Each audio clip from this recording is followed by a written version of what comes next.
Oui, je m'occupe du GRM, effectivement, et ceci depuis beaucoup d'années, puisque j'ai commencé dans les années 60 et que déjà dans les années 66, Pierre Schaeffer était bien content de se décharger sur moi. J'étais évidemment assez jeune à ce moment-là, mais enfin, bon, il m'a fait confiance. Et la bizarrerie la plus étonnante qu'on puisse finalement constater, c'est que je suis encore là, et ce qui est quand même vraiment une bizarrerie, parce que je ne crois pas que dans l'histoire de la musique, d'abord il y a eu un groupe musical qui soit maintenu si longtemps, et puis notamment avec son responsable qui soit également maintenu. Alors c'est un cas, ça constitue un phénomène tout à fait étrange sur lequel on ne s'étalera pas, mais enfin c'est quand même un phénomène. Alors, le groupe de recherche musicale, c'est quoi? C'est une institution qui est passée à travers un certain nombre d'avatars et d'aventures. C'était au départ la musique concrète inventée par Schaeffer et Henry dans les années 50. C'est-à-dire l'idée de faire de la musique avec des sons et de le faire concrètement, c'est-à-dire avec les mains. Pas comme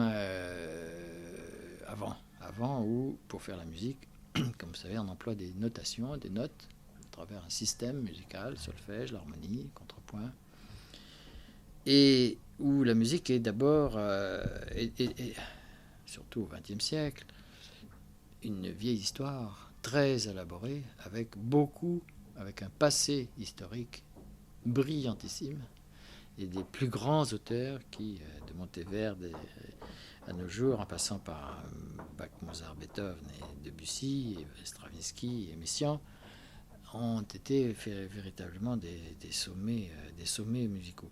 Cet art très très élaboré possède une langue très au point et possède un répertoire très très riche. Et quand on étudie la musique, on est censé apprendre et connaître très bien tout ça. Et lorsqu'on est producteur de musique, classiquement parlant, il est évidemment implicite qu'on possède cette langue, comme si l'on veut parler le japonais, il faut posséder le japonais comme un japonais de naissance.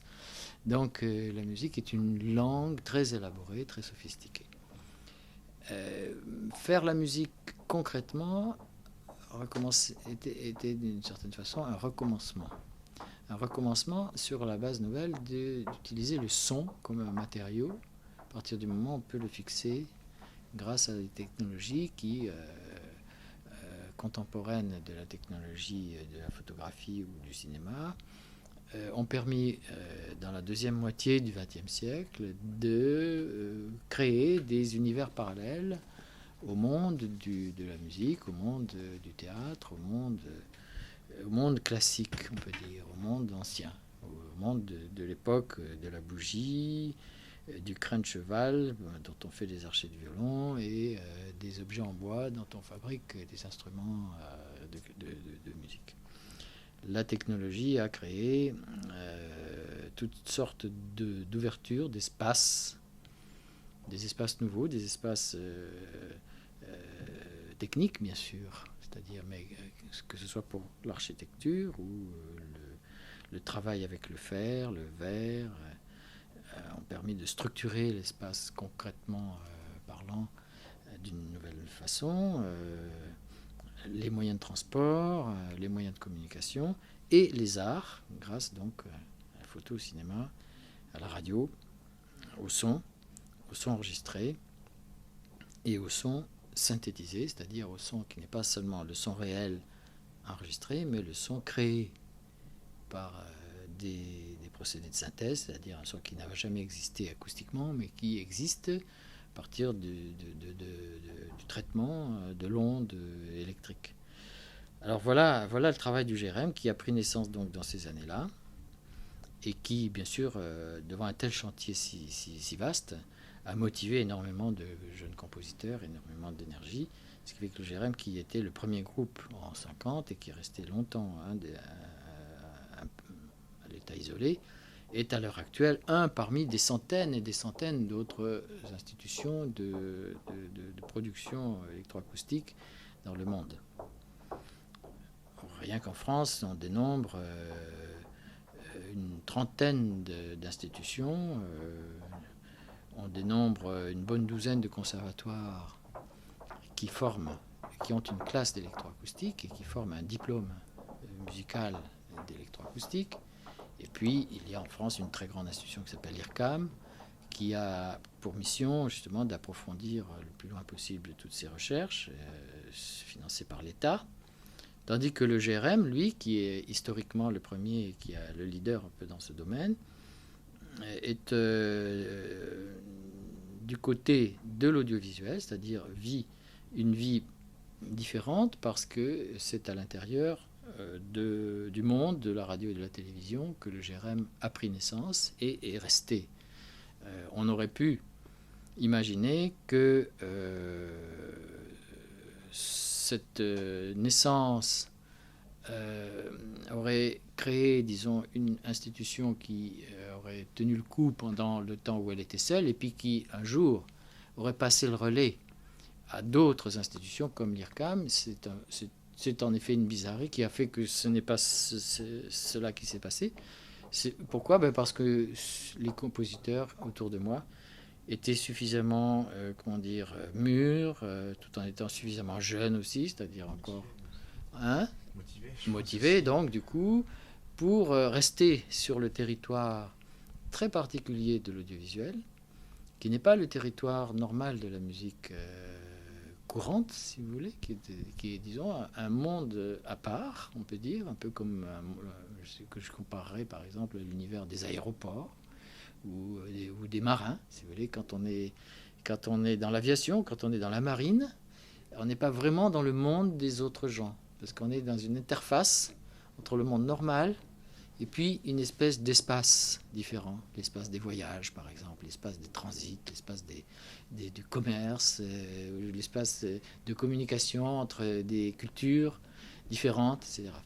Et le monde des ports de mer, des marins, le monde des aéroports, du transit comme ça par la voie aérienne, et le monde de la télécommunication, audiovisuelle notamment, pour moi, on est très communs, c'est-à-dire ce sont des mondes aux frontières d'autres mondes, et qui sont des carrefours de civilisation, d'une certaine manière.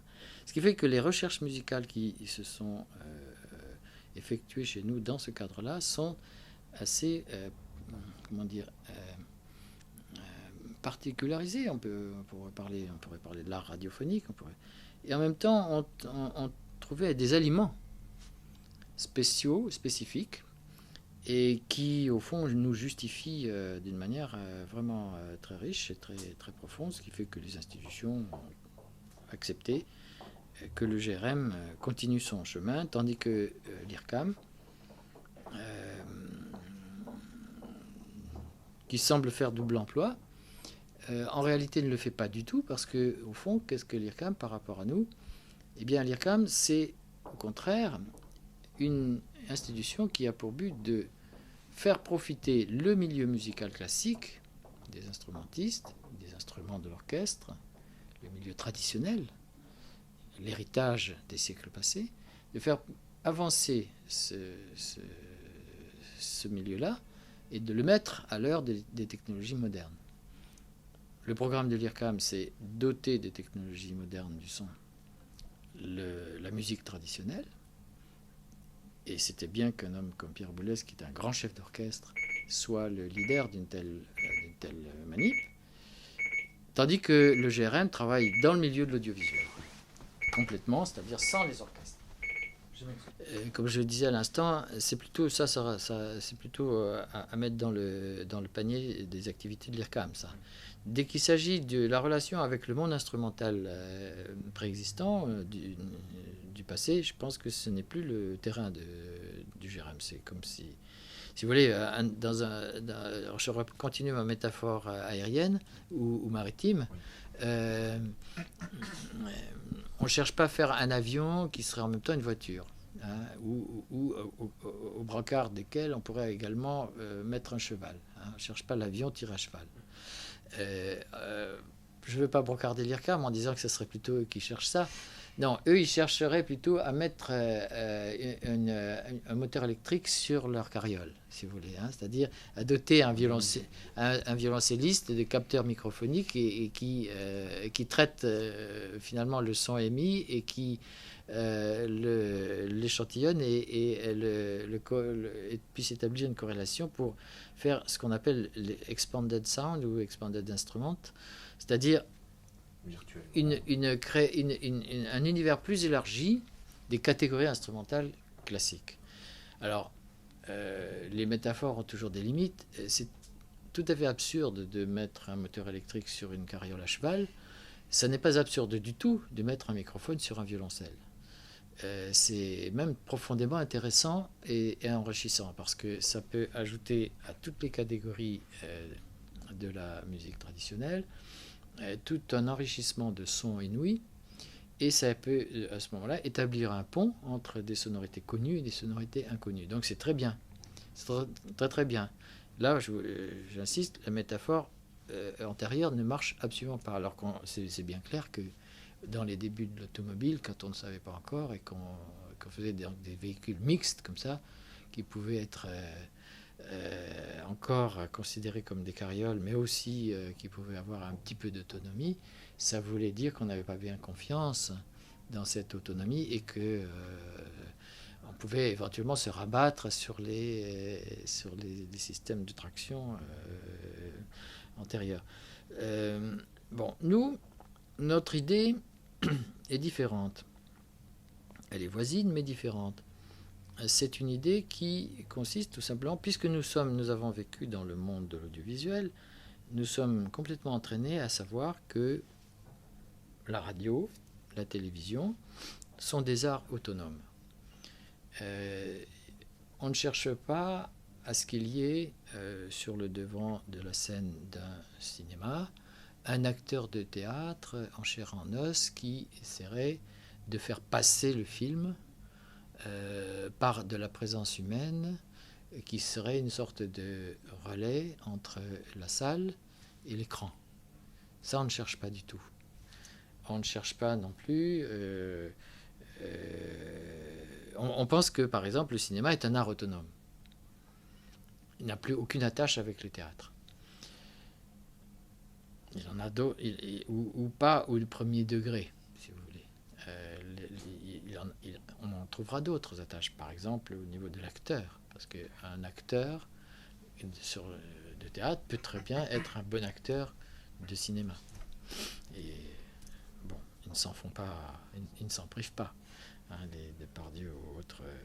Bon, ce qui nous intéresse, nous, c'est l'autonomie de l'art sonore, un peu comme la radio l'a démontré, et l'autonomie de l'art audiovisuel, si on pense aussi à quelque chose de plus complexe que l'art sonore pur, c'est-à-dire le message image et son corrélé. Mais enfin, notre travail est plutôt uniquement sur l'art sonore, évidemment. Donc, voilà ce qui nous distinguerait de l'IRCAM. Donc, vous demandez si on fait que simplement des créations. Alors, la motivation du GRM est essentiellement de la création. Mais on ne fait pas... Pour faire de la création, on est obligé d'avoir un chantier plus large. Parce que pour faire de la création, on a besoin d'outils. Les outils n'existent pas. Donc il faut donc des techniciens qui voient comment sont les composants, quelles sont les capacités de certains circuits, de certains... Donc, bon, alors, il faut, quand on a les outils, on produit des choses. Bon, on produit des choses, mais elles sont spontanées dans un premier temps. Donc, elles ont besoin d'être analysées. Donc, il faut faire de la recherche fondamentale sur comment on écoute, comment on entend. Il faut analyser le résultat pour pouvoir le critiquer, pour pouvoir pour pouvoir le perfectionner, le faire avancer, pour pouvoir repérer des imperfections, des verbiages, pour resserrer, pour distinguer que ceci est plus riche et plus fort que cela qui, bon, n'était pas mal à première vue, mais enfin, en fin de compte, si on compare, c'est moins bien. Donc, avoir cet appareil critique qui permet de progresser. Et il faut troisièmement, il faut l'enseigner parce que d'abord, ça intéresse beaucoup de musiciens, donc il y a un relais à passer. Et puis, c'est la compétition des musiciens qui fait apparaître les uns plus doués que d'autres et qui font avancer les choses. Ce qui, d'ailleurs, en fin de compte, n'est pas désagréable pour les gens moins doués parce que ce sont les progrès des gens doués qui sont recyclés sur les gens moins doués et leur permettent, oui, et leur permettent d'évoluer parce que sinon, en tant que moins doué, ils s'arrêteraient très très vite. Donc finalement, c'est une espèce de compétition très bienfaisante en réalité. Ce n'est pas un combat à mort, ce n'est pas le combat des meilleurs où seulement les meilleurs réussiraient et les autres crèveraient. En réalité, les moins bons ne doivent leur vie que grâce aux résultats des meilleurs. C'est ça qui est beau d'ailleurs dans la musique, c'est qu'il n'y a pas de perdant finalement, il n'y a pas de perdant. Ceux qui sont moins doués, au fond, ne pourraient pas tenir s'il n'y avait pas des gens plus doués parce que c'est de ça qu'ils vivent. Et puis, au pire des cas, ça fait des mélomanes et que la musique, finalement, aide à vivre parce que grâce au fait qu'ils ont un petit peu tâté de la chose et qu'ils comprennent mieux comment ça marche, ils sont tout à fait à même de l'apprécier. Et c'est évidemment une sorte de lumière dans la vie dont ils sont finalement bien satisfaits. Alors, c'est donc la musique est donc ainsi une espèce de bienfait très très merveilleux que l'humanité tout de même a intérêt de laisser faire. D'autant que, comme vous le savez aussi bien que moi, la technologie contemporaine est essentiellement une technologie de mort, une technologie vindicative et brutale. Tout ce que ce micro que vous tenez, ce magnétophone que vous utilisez, sont au départ des outils qui ont été faits pour nuire. Toute technologie est une technologie au service du pouvoir et au service, finalement, sont des armes en puissance. La fonction est toujours polémique. Et la musique, et les arts en général, sont le seul moyen de découpiller les grenades technologiques et de détourner, si vous voulez, tous ces outils absolument d'une efficacité meurtrière épouvantable, et de détourner ça dans un sens ludique, dans un sens sensitif, et finalement d'exploiter des retombées qui, d'une certaine manière, font que les guerres sont relativement évitées. Pas tout à fait, mais relativement. Comme à l'époque, la poudre servait aux Chinois pour les feux d'artifice, et que c'est un emploi de la poudre qui était évidemment plus gai que celle qu'on peut imaginer autrement. De la même manière, toutes les retombées, disons, de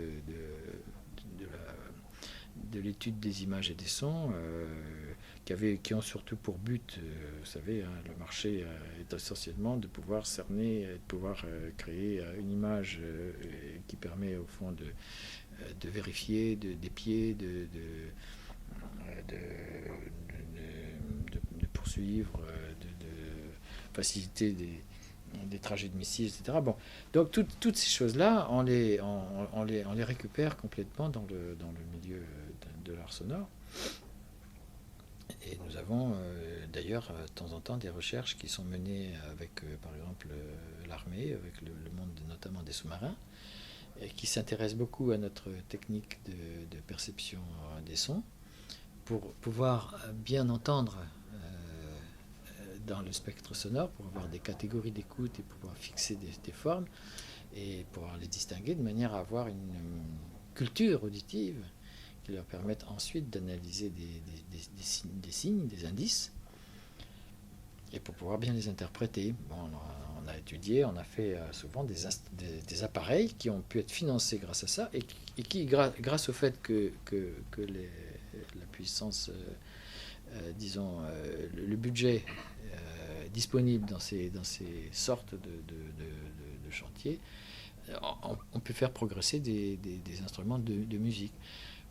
Je crois beaucoup, moi, au détournement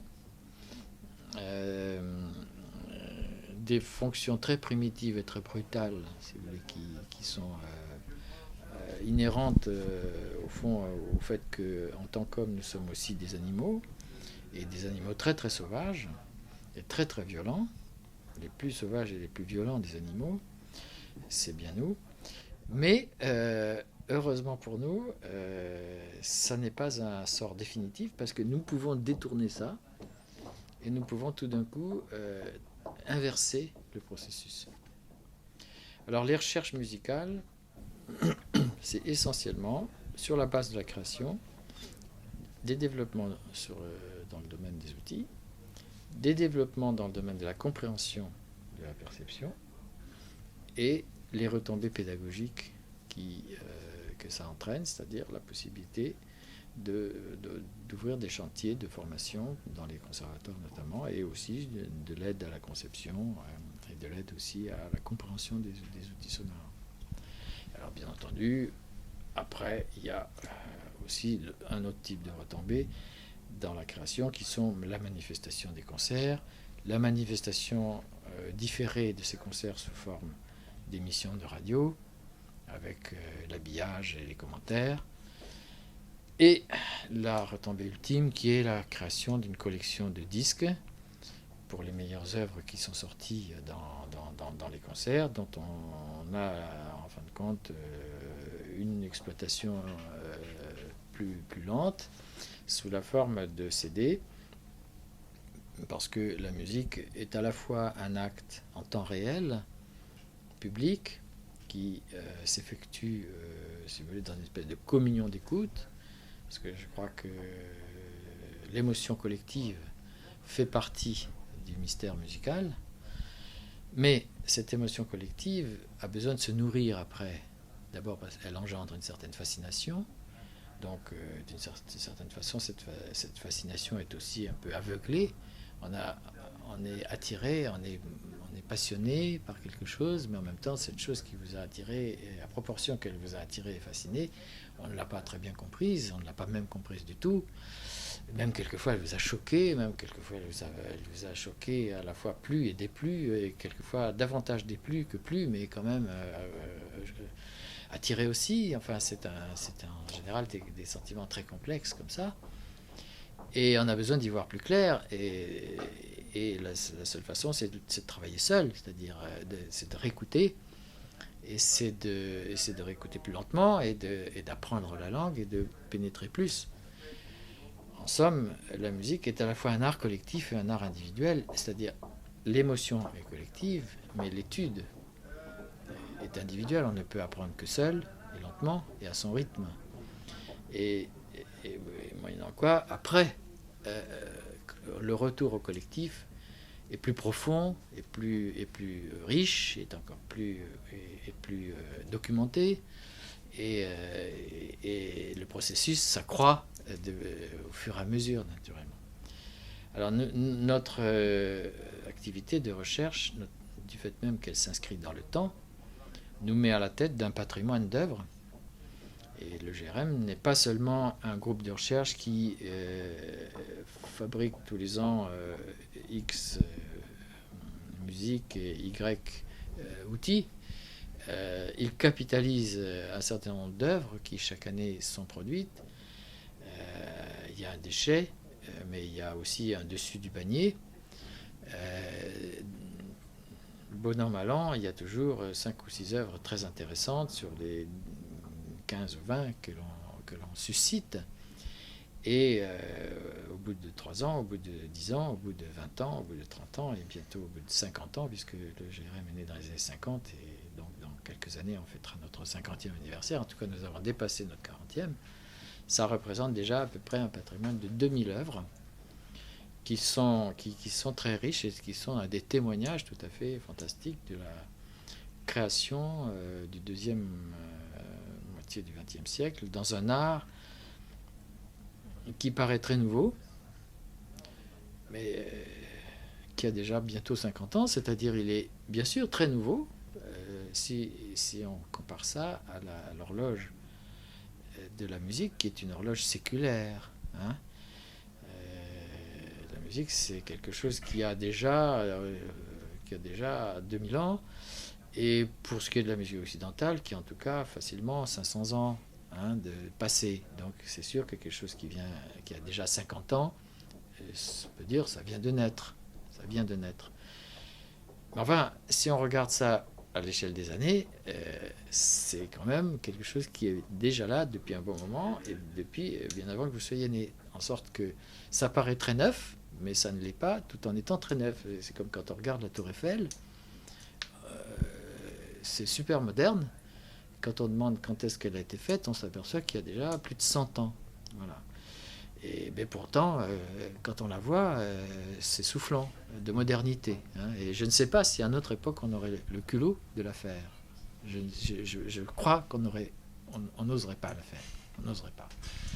Alors cette musique, donc, elle est récente, mais elle a déjà ses racines, et évidemment, nous entretenons par les collections de disques la possibilité de connaître déjà son histoire, son patrimoine, et d'approfondir l'écoute pour pouvoir être en mesure après de goûter celle qui se fait chaque année, les créations qui se font chaque année, et qui ne sont donc pas des champignons nés de la dernière pluie, mais qui sont de certaine façon porteuses, les nouvelles musiques, de ces décennies déjà. Les outils sont nouveaux, mais le sentiment de la musique est un sentiment tout à fait archaïque. C'est un sentiment qui est à l'intérieur de notre corps. C'est par exemple le sentiment rythmique, par exemple le sentiment des couleurs, le sentiment de l'instant, voilà, le sentiment de l'espace. Et ces moyens nouveaux que nous avons de produire les sons et de les maîtriser en tant que matériaux son font appel à ces données très très basiques, si vous voulez. Hein. Ce qui fait qu'on n'a pas la prétention de refaire à zéro la musique. Simplement, les outils sont tellement différents que ce que nous produisons est une musique différente à cause de ces outils. Mais pas du tout différente comme cible. La cible est toujours la même, si vous voulez. Avec un orchestre, on fait une musique qui touche un certain secteur de la sensibilité et qui le touche d'une certaine manière parce qu'on utilise l'orchestre, notamment l'orchestre occidental. Avec un orchestre de flûte de bambou, si on pense aux manières dont les gagaku, on va faire une musique orchestrale, mais qui va sonner tout à fait différemment, avec des gammes, avec des intervalles différents, etc., avec des miaulements qui vont étirer le son d'une certaine manière. Ça va toucher d'autres secteurs de sensibilité. Avec des ordinateurs, ou avec des synthétiseurs, ou avec des haut-parleurs, et avec les sons issus de l'électricité, on va fabriquer des formes sonores très plastiques et qui vont se promener dans l'espace, qui vont toucher encore d'autres secteurs de la sensibilité. Et tous ces secteurs de la sensibilité, on les a déjà. Cela, on ne les crée pas. On ne crée pas la sensibilité. Si vous voulez, vos yeux voient les couleurs. Ce n'est pas les peintres qui créent les couleurs. Vos yeux voient les couleurs avant la peinture. Vos oreilles entendent des sons. Une capacité d'entendre, vous l'avez déjà. Vous voyez ? Et simplement, que font les peintres, que font les musiciens ? Exciter d'une manière organisée ce potentiel d'aptitude qui sinon dort parce qu'il n'est pas excité et finalement s'ankylose et comme un muscle qu'on n'exerce pas, s'appauvrisse et finalement se ratatine. Ce qui fait que quand on est jeune, on a les yeux et les oreilles très ouverts et très frais et capables d'apprécier et de goûter, d'aimer beaucoup de choses.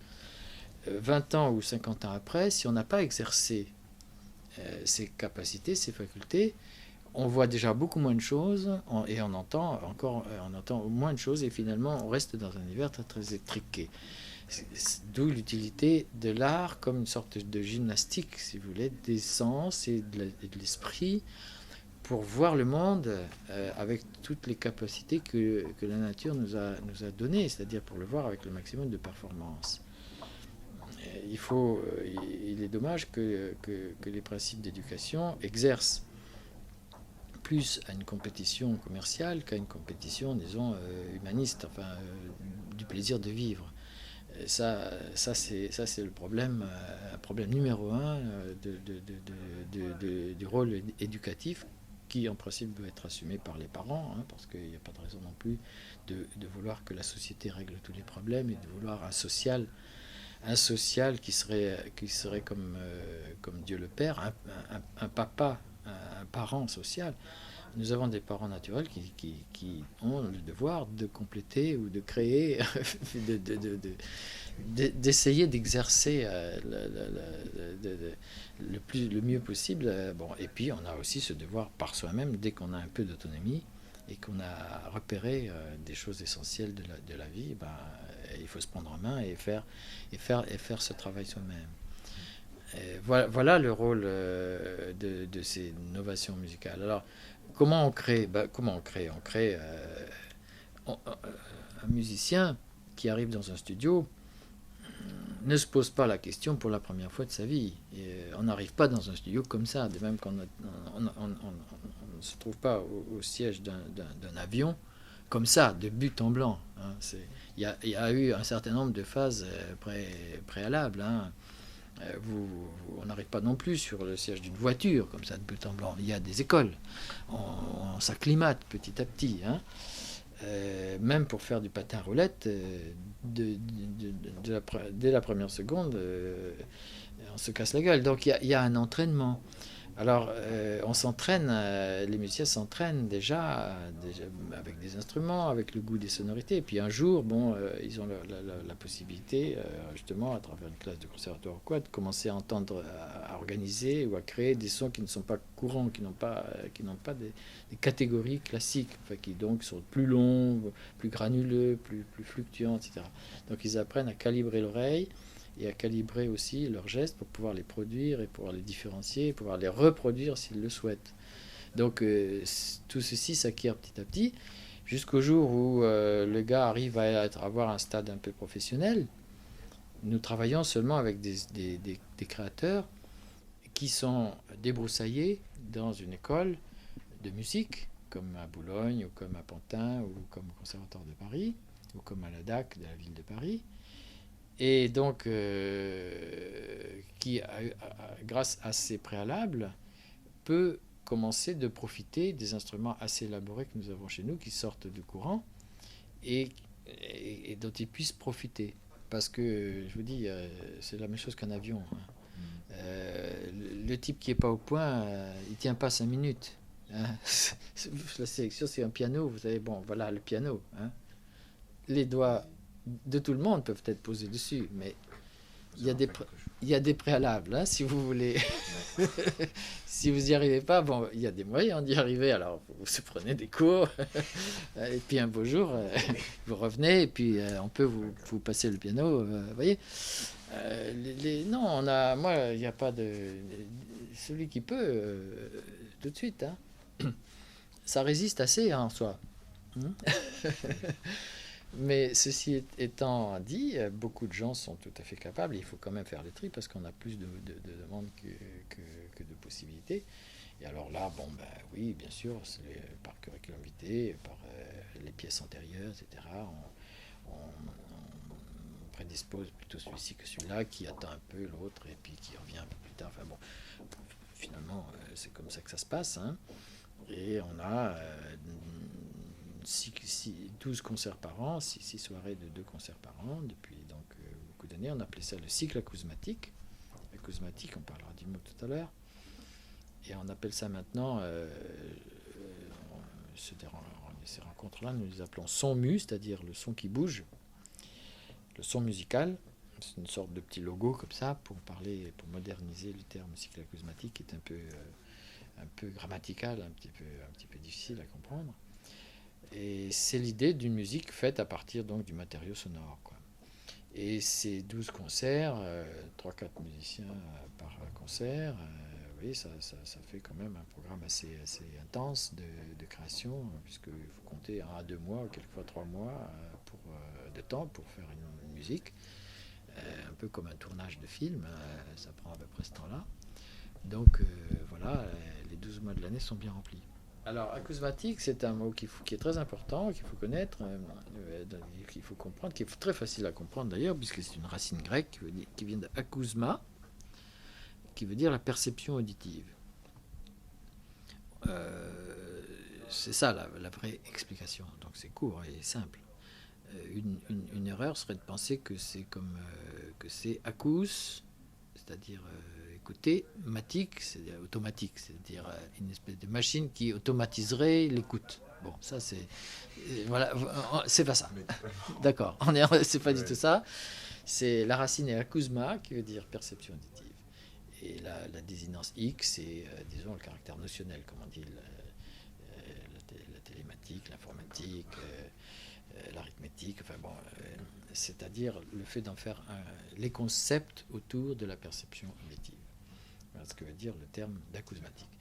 Et le mot remonte à très loin, puisque c'est Pythagore qui, il y a déjà 2500 ans, avait remarqué que la perception auditive, c'était une donnée de la conscience humaine. Pythagore n'a pas inventé seulement la table de multiplication, il a été aussi un grand philosophe, il a également fondé l'art musical, puisqu'il s'est aperçu, un des premiers, qu'il y avait une relation simple, physique, entre la hauteur d'un son et la longueur du corps vibrant. Remarquant un forgeron qui tapait sur des barres de fer, il s'est aperçu que quand la barre de fer était moitié plus courte, le son octaviait. Il a fait une relation donc très arithmétique, et il a finalement découvert le premier les lois harmoniques des sons, c'est-à-dire que lorsqu'on entend un son qui a une fondamentale mince, c'est-à-dire non pas un son épais ni bruité, mais un son qui chante, on peut dire, hein, qui a un son mince, un son qui a une hauteur. Ce son comporte des harmoniques et comporte finalement à l'intérieur de lui-même des sous-sons qui l'enrichissent, qui forment son timbre, et ceci dans des proportions exactes, c'est-à-dire un demi, un quart, un huitième, etc. Donc une relation entre l'arithmétique, les nombres, et les sons.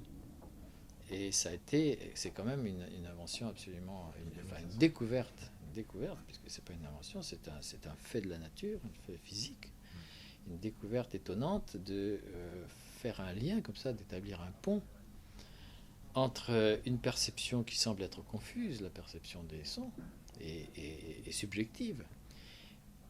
Un lien entre cette confusion et cette subjectivité et l'objectivité, par exemple, des nombres. Et de s'apercevoir que, par exemple, un accord parfait, do, mi, sol, do, c'était tout simplement l'empilement des harmoniques, et qu'il est parfait. Pourquoi on l'appelle donc parfait? Justement parce qu'il est simple et qu'il correspond à la composition naturelle des vibrations, de la loi des vibrations.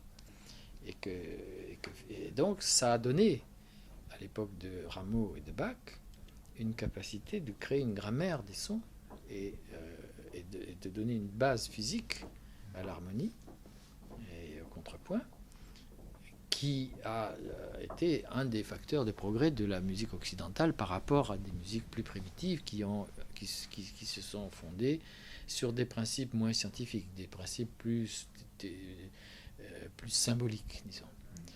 La musique a toujours eu des grandes relations avec les symboles, avec la symbolique. Dans les civilisations occidentales, elle s'est rapprochée plus de l'objectivité. C'est peut-être la particularité de la civilisation occidentale, c'est d'avoir ce désir d'objectivité, tandis que les civilisations plus orientales se sont satisfaites de métaphores plus lointaines et sans vérification objective, et qui vont assimiler par exemple les hauteurs et les notes à des planètes, à des matériaux, à des éléments comme le feu, l'air, etc. Bon, ce qui font de très jolies métaphores, qui sont très, très intéressantes du point de vue de l'imagination, mais qui n'ont pas de fondement très solide sur le plan...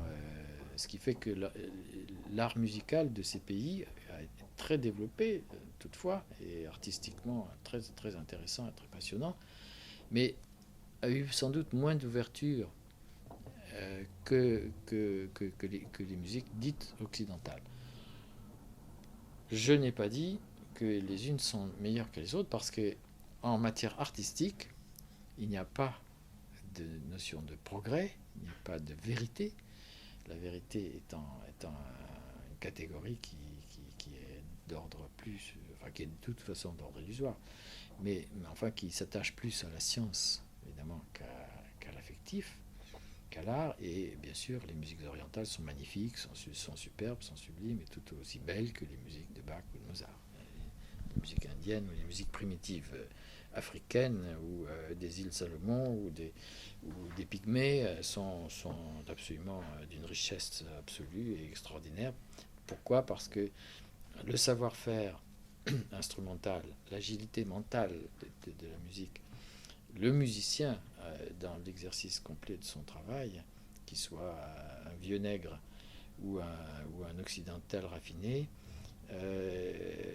sont des gens égaux en sophistication. C'est-à-dire que la pensée qu'il faut développer pour pratiquer la musique est une pensée de pointe. C'est un peu comme un sportif qui court très vite, quoi. Il y a eu un très grand professeur de musique qui s'appelait Olivier Messiaen, qui a disparu il y a peu de temps, il y a 2 ans, et qui était le plus grand professeur qui ait jamais eu lieu, en ce sens que c'est un homme qui à la fois possédait un bagage absolument complet, total sur la musique du passé, et une ouverture non moins grande sur les musiques d'avenir, et qui donc a mélangé tout d'une manière absolument heureuse, et qui était un aiguilleur et un parfait ouvreur de portes. Et j'ai eu la chance de connaître cet homme-là et de connaître aussi Pierre Schaeffer, et à l'âge où j'étais moi-même en recherche et en expectative.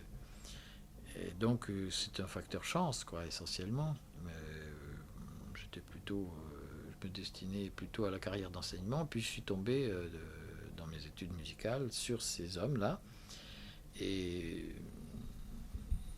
voilà, le reste a flambé comme une allumette. Et c'est tout. Et j'ai eu la chance aussi de pouvoir être assez rapidement performant, parce qu'il y a aussi toujours une compétition dans la vie. Ça m'allait. J'avais l'intérêt pour ces choses. J'avais aussi les aptitudes. Bon, alors ça allait, ça a été assez vite. Et puis bon, j'étais motivé aussi pour travailler en groupe. J'étais pas trop égoïste. J'étais assez modeste. Donc je pensais que justement ce domaine des recherches nécessitait non seulement un grand approvisionnement, un grand travail sur soi-même, un approfondissement sur soi-même, mais aussi un approvisionnement de gens, c'est-à-dire la possibilité de pouvoir communiquer dans un dialogue avec d'autres musiciens. Et ça, c'est évidemment Pierre Schaeffer qui m'a inculqué ça. J'ai détesté très jeune, très vite, l'isolement du musicien, parce que la musique isole. La musique étant un art très sensitif, a une fâcheuse tendance souvent de créer un isolement. C'est-à-dire qu'on pense qu'on doit tout porter sur son dos comme un escargot. Et bon, les recherches... Voilà, donc c'est ça les raisons, et aussi, je répète, le facteur chance qui a fait que quand j'étais adulte, un jeune adulte, naissait tout ça. C'est-à-dire que c'était vraiment au début. Et il y avait, à la fois c'était une voix pas encombrée et à peine visible en même temps. C'était assez original. La radio elle-même était en pleine formation, en pleine mutation, en pleine recherche, au fond, de gens motivés pour la faire, etc. Donc la musique et la radio m'attiraient tout autant l'un que l'autre, et se sont enrichis, et voilà comment ça s'est passé. Le GRM dépend d'une autre institution qui s'appelle l'INA, Institut National de l'Audiovisuel. Ça, c'est un résultat phénomène de diversification qui s'est produit il y a déjà 20 ans. Il existait un seul organisme d'audiovisuel qui s'appelait l'ORTF autrefois. Vous avez peut-être connu ça, vous avez peut-être entendu parler en tout cas, par vos parents. Et la radio, télévision était un ensemble, évidemment, au début, c'est comme ça que ça se passe. Et puis, le progrès des choses a fait qu'il y a eu de plus en plus d'auditoires, de plus en plus de spécialisation. Un beau jour, la législation française a décidé de fabriquer des sociétés autonomes. Et l'une d'elles a eu à s'occuper de la radio, c'est Radio France.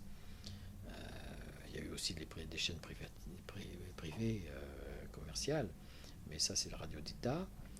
Et puis une institution a eu pour mission d'être l'organisme patrimonial de toutes les chaînes publiques, aussi bien de télévision que de radio. C'est-à-dire, patrimonial, ça veut dire quoi? Ça veut dire archives, oui, c'est ça, archives, d'être un peu la bibliothèque nationale des sons et des images. On sait que la pensée s'écrit et qu'elle est sur des livres, mais au XXe siècle, pas seulement. Le support papier n'est plus le seul support de la pensée. La bande magnétique, la pellicule, la bande vidéo sont des supports de gens ou de pensées qui s'expriment. Et c'est naturel que la Bibliothèque nationale soit doublée d'un organisme qui se préoccupe de la sauvegarde de toute la pensée, de tout le message des sons et des images, et bien sûr de leur accessibilité également. Alors c'est le rôle de l'INA d'être cela et d'avoir aussi des départements de pointe sur les recherches en synthèse d'images et les recherches en synthèse sonore. Donc nous sommes l'un de ces départements. L'INA est basée à Bry-sur-Marne. Il y a là-bas aussi un département de recherche sur la synthèse de l'image et qui fait un grand festival annuel qui s'appelle Imagina à Monte-Carlo. Vous avez peut-être entendu parler d'Imagina. Donc ça, c'est aussi un autre aspect de l'INA. Donc l'INA est essentiellement une grosse banque d'images et de sons avec un souci patrimonial. Et puis deux petites cellules de pointe sur la synthèse visuelle, la synthèse sonore. Avec cette particularité qui s'attache, alors là, qui est une sorte de hasard des choses, il fallait bien que ça naisse quelque part pour la première fois. Il se trouve que le GRM est aussi, par ailleurs, et tout à fait vraiment par hasard, l'endroit où ces premières recherches ont commencé dans le monde. C'est-à-dire, donc en fait, non seulement nous sommes ce que nous sommes par rapport à l'INA, mais nous sommes également dépositaires, si vous voulez, du rôle d'être les premiers dans ce domaine. Ce voilà, et d'être les premiers en ligne directe. C'est-à-dire, je suis plus très jeune. Je suis d'ailleurs le plus ancien du GRM. Évidemment, quand je serai parti, il n'y aura plus que des jeunes qui me remplaceront. Mais justement, là, c'est un peu une situation encore avec une attache, si vous voulez, avec la naissance. J'ai participé aux toutes premières recherches et j'ai fait partie des premières équipes, si vous voulez. Bon, alors voilà, ça donne une petite touche. Je m'occupe effectivement administrativement de la tenue des budgets et de l'organisation des programmes de ce département. Mais ça, je le fais vraiment à temps partiel. J'ai des collaborateurs qui font ça. Je suis, en effet, le directeur artistique du GRM et même le directeur administratif. Mais, ce qui est d'ailleurs un métier honorable et suffisant en soi. Quelqu'un qui me remplacera fera ça à temps complet. Il sera une personne tout à fait... on ne trouvera rien à redire à ça. Mais vu tout ce que je vous ai raconté de mes débuts, je suis surtout, au fond, un compositeur et un chercheur. C'est-à-dire j'ai un catalogue d'une bonne centaine d'œuvres. Je suis bien sûr quelqu'un qui a mis son nom sur ce type de musique, c'est-à-dire la rendre viable, la rendre crédible et faire en sorte que cette autonomie du travail sur le son ne soit pas une illusion. C'est une bataille parce qu'elle n'est pas évidente. comme je dis toujours à tous les jeunes gens qui m'entourent, ne croyez surtout pas que cette bataille soit définitivement gagnée. Bon, le cinéma a gagné sa bataille, l'avion aussi. On ne reviendra pas en arrière. Et je ne pense pas qu'on reviendra aux voitures à cheval. Le cheval restera une noble bête qu'on verra dans les concours hippiques et qui est bien touchante d'ailleurs, mais je pense que on ne reviendra jamais à l'attelé à des charrettes. Ça, c'est bien fini. Même si on a des problèmes d'énergie, on trouvera des solutions avec des modalités énergétiques pas chères ou non polluantes, mais on ne reviendra pas au cheval. Le cinéma a gagné sa bataille, encore qu'il y ait beaucoup de problèmes de production et qu'il n'est pas sûr qu'il l'ait gagné définitivement. C'est peut-être une idée qui un jour, on s'apercevra, s'arrête dans l'espace-temps. C'est-à-dire qu'un jour, il n'y en aura plus, ça s'arrêtera parce que, bon, mais je n'en sais rien. Moi, j'ai tendance à penser qu'il a quand même gagné sa bataille. À mon avis, il a gagné sa bataille. La photographie a gagné sa bataille. Ça ne peut pas être question qu'il y aura toujours des photos désormais. Ça ne fait pas de question, même si on trouve que d'autres types de supports, peut-être qu'elle sera en 3 dimensions, peut-être qu'elle aura des parfums avec, ou peut-être que ce sera des photos audiovisuelles, on aura un bout de son avec, enfin, j'en sais rien, mais elle a gagné sa bataille. La musique acousmatique, électroacoustique, n'a pas, à mon avis, encore gagné sa bataille par rapport à tout ça, parce qu'elle est la dernière venue, elle n'a que 50 ans.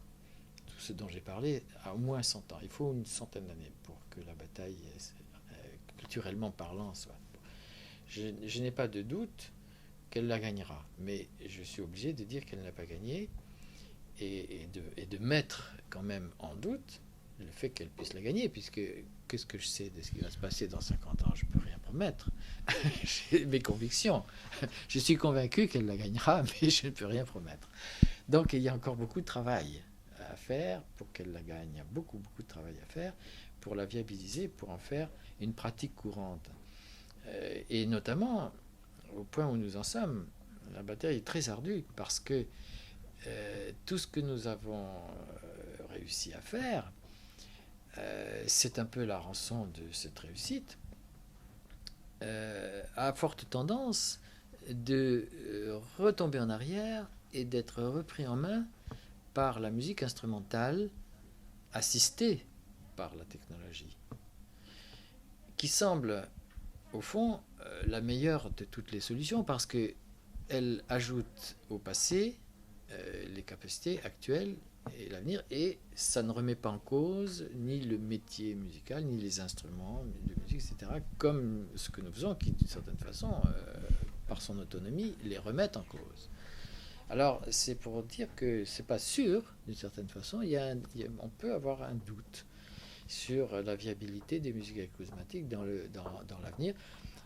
Par exemple, pensons une seconde au cinéma abstrait.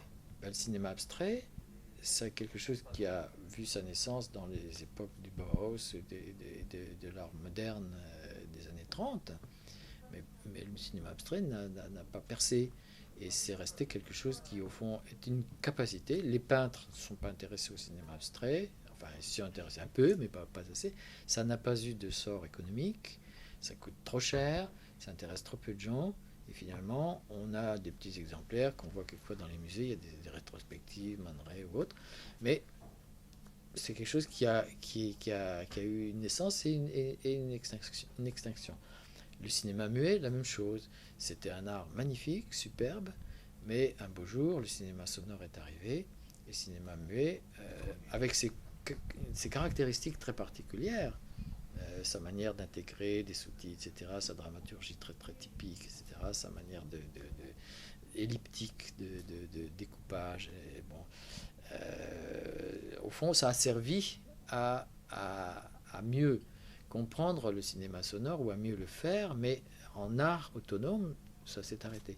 Peut-être que la musique acousmatique, vue de cette façon, sera un moment de l'existence d'un art musical qui aura été très nécessaire, très utile, très fécond, mais un beau jour devra